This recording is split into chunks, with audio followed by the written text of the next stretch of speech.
Okay. Hi there, Dr. Larry Calloway, coming from my sweet home studio, repping some Warriors hats over here because it's playoff time and now I'm actually going to pay attention. Um, Over the last couple interviews, we've had chiropractors and nutritionists and just talking about health and wellness.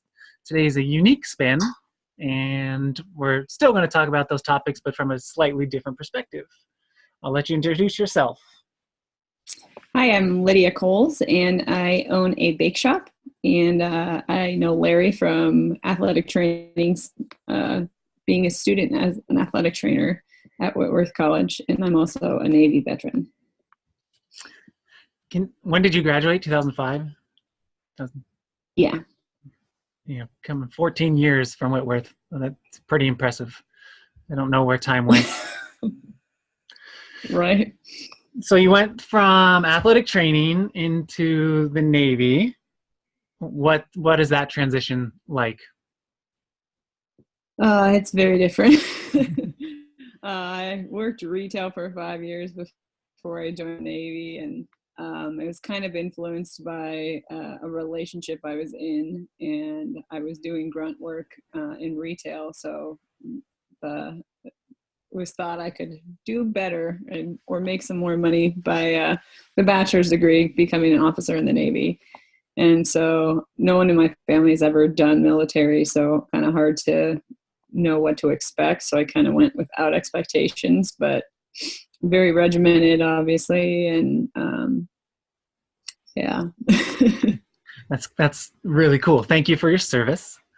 Thank you. What I don't have any idea where this question's going to go, but would you say the quality of health is of people that are active in the military, or at least your branch? Okay. I was like active, like they work out. Yeah. There's a drastic difference in people on the ship. I was on an aircraft carrier for 3 years, and so there's the people that are going to the gym any chance that they can get. There's on an aircraft carrier, there's 5,500 people at any given time. So it's basically a floating city. So there's lots of places that you can go. There's weight rooms in a couple of different spots. There's lots of treadmills and that kind of ellipticals and that kind of cardio equipment too. There's not really an ability to just kind of like run around the ship because that's dangerous. But so there's people that choose to be active as much as they possibly can, and then there's people that obviously are not at all, and they run their mandatory 3 miles a year and do their 2 minutes of push-ups and 2 minutes of sit-ups twice a year. And that's all they do. Wow. So it's a wonder that they can pass, but somehow they do it. So that's interesting. What about there's obviously chefs and whatnot. Mm-hmm. How's the food? Like, is it like you need to get X number of protein, X number of this, X number of that, or it's just no, not at all. No, they try to give like for the officers, we have a different eating area than the enlisted do because there's far more enlisted than there are officers on a ship. And so the enlisted have a few different dining areas they can choose from, but they have like a pasta bar almost always like tacos or sandwich bar, along with like just kind of your standard meals, that include some vegetables, some starches, protein of a few different varieties usually. The wardroom, we have a little bit less selection, but you buy stuff. You can also like order from a pretty limited menu, but I eat a lot of grilled cheese on the ship because I'm kind of a picky eater. There's a lot of stuff that I just was like, man, I'd rather at least eat something that I know pretty much what it is and enjoy it versus not. So, but there's your share of desserts and all that kind of stuff at every meal too. But we got a pretty good selection of like fruits and vegetables that were available. And when we were deployed, depending on the area that we were at, we would get some really cool different fruit. Like we had dragon fruit more than one, star fruit, stuff like that, kind of what's local to the region. So That's pretty cool. I didn't think about yeah, that. If you're on a floating city, you eat the local cuisine a little bit. right. So you retired? Is that what you do from the Navy? You No, I resigned, I guess, because I resigned. did 4 years of active duty, and then I did 2 years in the reserves here in Spokane. Um, and then I opened my bake shop. So, So what point did you want to go to culinary school to transition? about a year before I got out of active duty, I was trying to figure out what I wanted to do because I knew I didn't want to stick around. It wasn't really my thing. And so I kind of started, I Googled like a vanilla cupcake recipe from scratch and I made it. And I was like, oh my goodness, the flavor is so much better than what you get in the grocery store. And so I kind of got hooked. And so I started checking into schools, and my husband was here in Spokane and I was over in the Seattle area. So I looked at the Art Institute of Seattle, and they had a pretty good program, and I could have got an associate's degree with them, but it would have been 2 more years away from my husband and a lot more work on me, even with the GI Bill covering most of it. So I checked into the Spokane Community College, and actually they have a really good program, and a lot of people know about it. And so I checked into that and got accepted and started that the spring after I got out of active duty. And about the next winter, I started doing the entrepreneurship program as well to learn kind of the basics of business and that kind of stuff. So That's super awesome. So before I ask the next, well, not before, I'm going to ask a question and then lead into something else. So often, most of the people on here so far have been in the health realm. What is your definition of health? I think it's kind of changed over the years as to what I think of as health.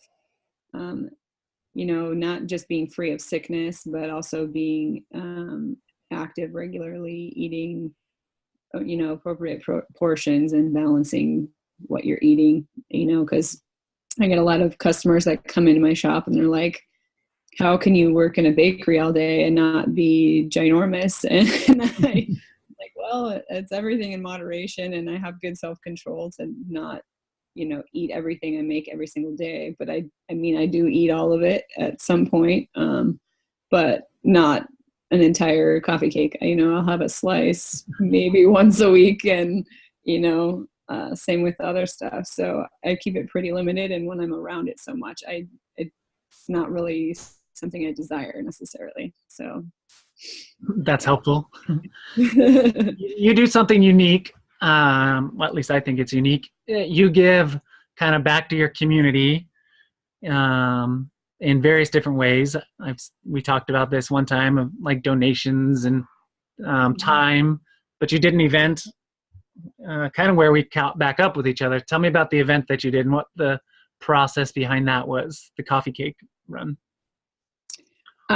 So my two passions are running and baking, and so I decided to combine them in a way. One of my customers had kind of suggested, because I had talked to him and he knew that I was a runner, that I should do a fun run. And fun runs are getting pretty popular, and a lot of people do them not for a time or anything like that, but just to have fun and be active in some way, shape, or form. And so I started planning that, and I found someone that designs t-shirts, and so I asked him to come up with something for me, and did that, and then found out what the cost is going to be and all of that for the local screen printing places, and then determined my price for the entry fee. And pretty much I contacted I'm part of a couple of different running groups, and so talking with some of the members of those, they suggested different things for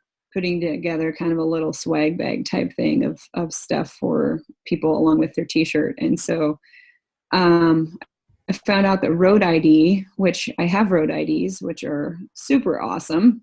They're basically information that is on your wrist or your ankle or around your neck that is basically like emergency contact stuff. And if you have any allergies or emergent medical conditions or anything like that, and then like where you're from and about how old you are. So they have you put like your birth year on there, so that if I were to be out running, get hit by a car and left lying in the ditch, medical professionals, and when they find me, they can look at my wrist and see my little information there.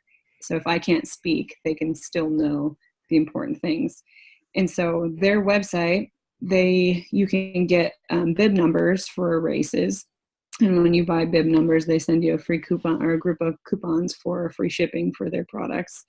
But they also send you two $20 gift cards, which is pretty cool. So a couple of people got $20 gift cards to Road ID, which I think they're simplest ones you can get for $20 or less. But it's pretty cool to have that just readily available for any person that's out and about.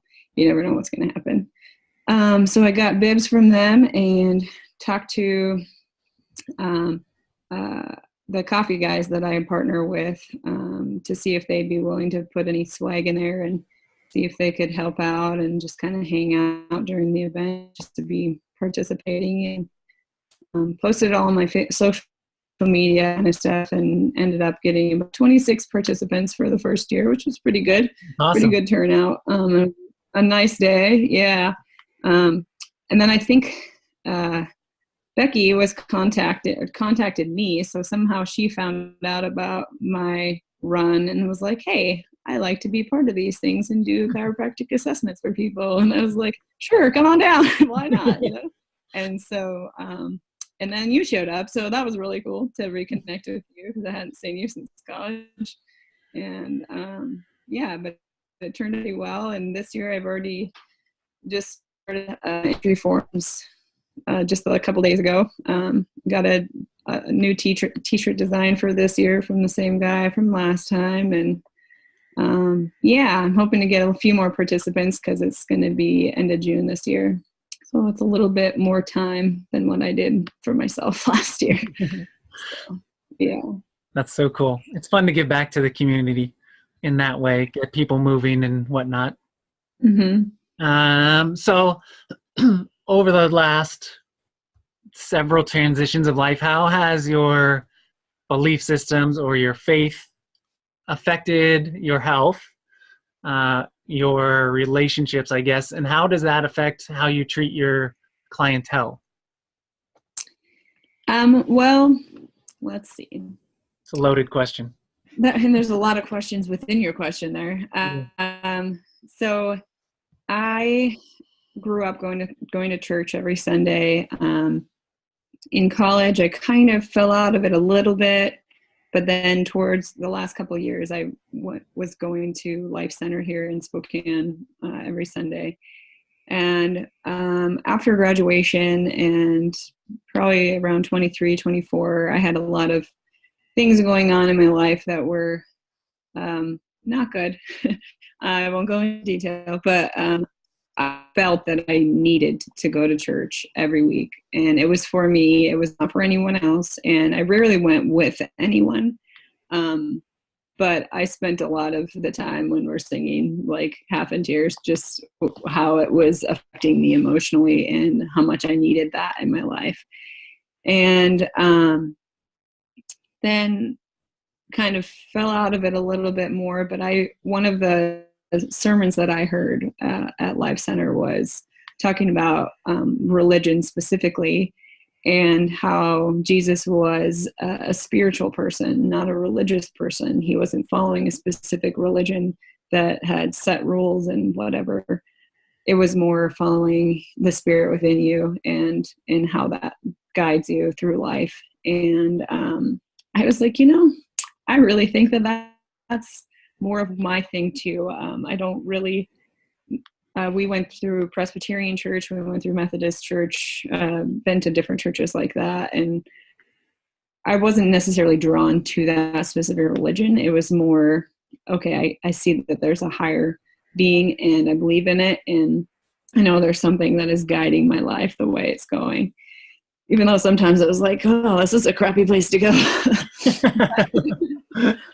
But you learn things from being in those situations. And, you know, having just kind of, I haven't gone to church and I don't even know how long, honestly, but I also, oh, I could tell you the joke now, but I'm going to save that for later now that I just thought of it. Um, anyways, so, and then since opening my business, I'm open on Sundays. And so I don't really have that availability to go to church regularly. But I'll have my own things that just kind of recenter me. And a lot of that comes when I go running. My mind is going from here to there to all over the place and just kind of like sorting things out as I go and doing just kind of being active and doing that kind of stuff kind of just brings me back to a good place, and it helps reduce my stress and that kind of stuff. And I think that having that kind of spirituality or whatever you want to call it, it kind of transfers to my customers because I treat all the people with respect. I have, unless they give me a reason not to. There's a lot of people that will come into my shop of all this and they'll get a cupcake at 7:00 in the morning and they're like, don't judge. And I was like, hey, I don't judge you for buying my products. Like, Yeah, no you're doubt. keeping me in business. I don't care how much you eat it, when you eat it, how many people you're sharing it with or not sharing it with. I don't care. That's for you. And if it's something that makes your life better, then I'm glad I can bring that smile to your face. And yeah, so unless people give me a reason to, I treat everyone with respect. So yeah. That's awesome. You kind of answered the question already. But so you get yourself, your mind right, your body right, because you're up before the birds most mornings. Like, yes. how do you center yourself? How do you do you run every morning at like 2 a.m, or Oh, heck no. how do you get your mind ready to go for a productive day? Usually I just kind of like, as I'm just, I do not run every day. No, definitely not at 2:30 in the morning. So Mondays are my only close day. And so that's the day that I kind of get a long run in. And then I try to get a couple of short runs in the afternoons, through the rest of the week if I can. But as I'm getting up and getting ready, I'm just kind of like going through, okay, well, I have, deliveries for these places today. I need to make sure that, I've got, these things in the oven by this time, or organize the things appropriately in my brain to just kind of like just go through it and okay, have breakfast and kind of make sure I have that nutrition in the morning. And then when I get to my shop, I start with a matcha latte every day, so that kind of helps keep the stress low and also energy that's kind of a sustained energy over the next 4 to 6 hours. There's not really like a crash or anything like that, like how coffee is, and just kind of keeps you never jittery or anything like that, but just kind of keeps me, okay, now I can stay focused and get done what I need to do and just keep breathing. That's really cool. Yeah.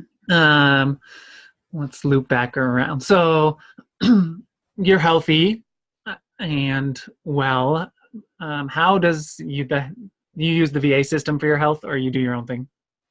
I don't. I haven't. My husband has health insurance, so we go through his health insurance. Yeah. So then there's no question there. Let's see. So I do need to go to the VA because I have some claims I need to file, but yeah. Haven't done it yet. Right. So you've had a ton of life experience. Maybe no one will watch this. Maybe a bazillion people will watch this. Any like words of wisdoms around following your passion or entrepreneurship or getting lost and then found in in a new career? I don't know.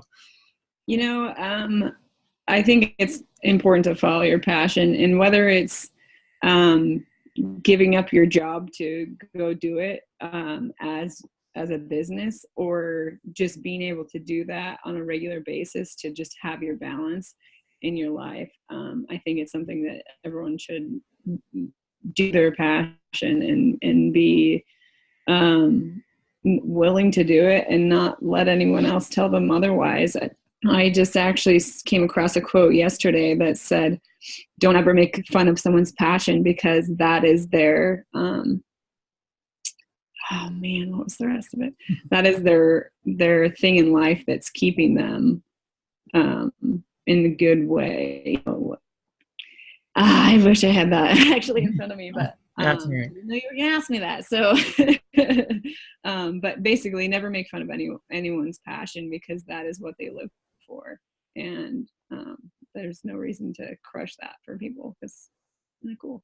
That's awesome. I was talking to someone, well, it must be 2 or 3 weeks ago, like a first or second conversation with this person, and they like I love chiropractic. Chiropractic is like everything to me in my lifestyle, my kind of guides my belief system. And they're like, chiropractic doesn't work. Like, lies. I actually have a chiropractor appointment in an hour, so. And I was just like, if like you really, really, truly believe that, and this person happened to be like a high-level PhD, I was like, use your resources to do a little bit of research and find out through your means. If you think that research is the end-all to be-all for everything, then we went on in this long conversation about how research isn't true and blah, blah, blah. Like, that's what you do. You're a researcher. Anyways. Yeah. I was like, well, don't crush someone else's passion, especially if you haven't like been in their shoes a little bit. Right. And just to be negative about it, just because you haven't done it or experienced. Like, I would imagine like if someone's passionate about a high level, opioid, that's a little bit different, but right. But anyway. I don't think that's passion. I think that's addiction. Okay. Did you know I did stand-up comedy while I was in Spokane? I saw your thing right before you left that you invited me to go to. I'm like 7:00 at night. That's way. So it was a Sunday. You could have slept in when I did that show. Anyways, so I think that one of my biggest beliefs is that you need to laugh, you need to smile, and humor is super important to health and well-being. So every interview that I do, I make people tell me a joke. Some have been amazing. So all of them have been amazing. So what do you got for me? Tell me a joke. Clean I guess what I just thought. What was that? Clean joke? Yeah. I guess what I just thought of was not really a joke, but I'll tell you a joke after I tell you this. But I've heard a thing that says going to church makes you as much a Christian as standing in a garage makes you a car. So that's kind of a cool perspective. Yeah. So you don't have to go to church to be spiritual or religious or whatever. Yeah. Anyway, so a joke for you. It's going to be a Baker joke because. Perfect. Yeah. Let's see. If a red-haired man likes to bake, does that make him the gingerbread man? I like that one. Pretty good. That's a good one. I think I used up all my funny ones before. My son told me one. I think he said, what do you call an old snowman? A puddle? Yeah. Nice. What do you call holy bread? What do you call holy bread? I don't know. Jesus crust. That's a good one. That's a good one. That's nice. I go a whole bunch of holy jokes out there, I think. Um, that's awesome. I got nothing left. Any other words of wisdom for the world? Be kind. There's no reason to be mean to people. There's far too much hate and mean in the world these days. So just be nice to people. There's no reason not to be. I like it. So, yeah. Thank you so much for coming on. I'm going to stop Yeah. recording now.